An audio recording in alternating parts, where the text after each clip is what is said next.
Welcome back. It's great to see everyone tuning in and enjoying. 12th of December, so we are halfway to Christmas Eve. The excitement's building, halfway there. Can't wait. And this morning we can't wait because Holly is going to bring today's reading. Thank you so much, Holly. The birth of Jesus Christ. This was how the birth of Jesus Christ took place. His mother Mary was engaged to Joseph, but before they were married, she found out that she was going to have a baby by the Holy Spirit. Joseph was a man who always did what was right, but he did not want to disgrace Mary's publicly, so he made plans to break the engagement privately. While he was thinking about this, an angel of the Lord appeared to him in his dream and said, "Joseph, descendant of David, don't be afraid to take Mary to be your wife. For it is by the Holy Spirit that she is conceived.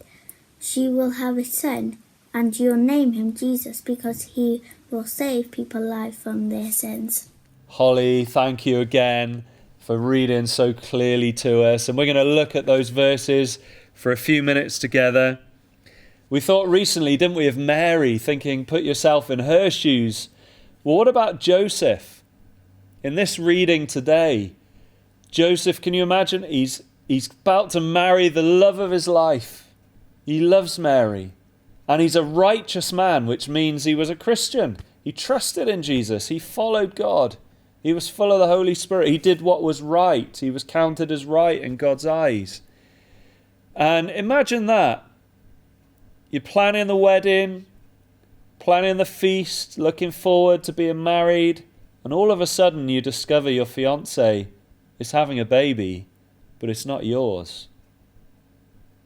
Imagine the anger, the frustration, the disappointment, just feeling numb and dead inside.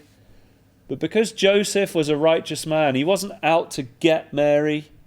He was just going to quietly cancel it all. He didn't want to drag her in front of all the authorities like those Pharisees did with a woman caught in adultery. No, he was a Christian. He was just going to quietly deal with this one-to-one. Can you imagine the disappointment? But that night, in a dream, an angel appeared to him. Because what? Because he'd got it all wrong about this baby. It was God's son coming into the world. And that was so, so important. And the angel had to correct Joseph. And he says, don't be afraid to take Mary home as your wife. She's done nothing wrong. You've done nothing wrong. In fact, it's the total opposite. You've got it totally wrong about this baby, because what is in her, what is conceived in her, is from the Holy Spirit. God has done this. God is bringing Jesus into the world. She will give birth to a son. You're to give him the name Jesus, because he will save his people from their sins. What amazing good news. Joseph had got this baby, this child, totally mixed up and totally wrong. And when it gets corrected, can you imagine his joy, his happiness then? This is amazing. His sadness, his guttedness, disappointedness, his numbness and absolutely sort of darkness he saw ahead changed into light and happiness and joy. This is better than I ever could have hoped for. How wrong did I get it? You can imagine the sorts of things Joseph was talking to Mary about. He couldn't wait for Jesus to be born, who would save everyone who trusts in him from their sins. Well, I want to ask you a question this morning. How often do we get Jesus wrong? How often do we get this baby, this child, wrong?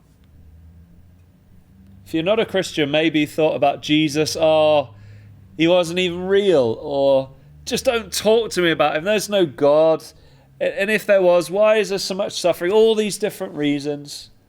Even as Christians, how often do we get Jesus wrong? We think he's going to speak in a certain way and he talks something different. We think he's going to condemn. We think that's going to be it. And yet he shows grace and kindness and love and mercy, compassion and comfort all over again. How often have we got God wrong? How often have we got Jesus wrong? And how often is he way, way better than we ever imagined or thought? How often does God surprise us with his forgiveness and love where we expected to be condemned? How often does he speak to us patiently when we expected him to be angry? How often when we've fallen again into the same sin and we come back to him, does he welcome us with open arms? It's such a pleasant surprise. That's a very conservative English way of putting it, isn't it? It's amazing. It's incredible. You'll never know anybody like Jesus. Never ever in your life will you meet anyone who's quite like him. Let's stop getting him wrong.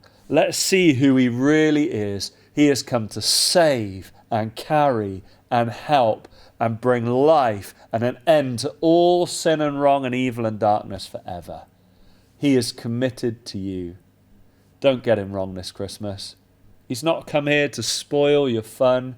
He's not come here just to set a load of rules for you to follow. He knows you can't keep God's law, and he's kept it for you. He's lived a perfect life, and he's come to save you, not to condemn. Our sin already condemned us. He's come to rescue us. Hopefully Jesus and his love will surprise you by something he does or says at some point today. God bless. See you soon.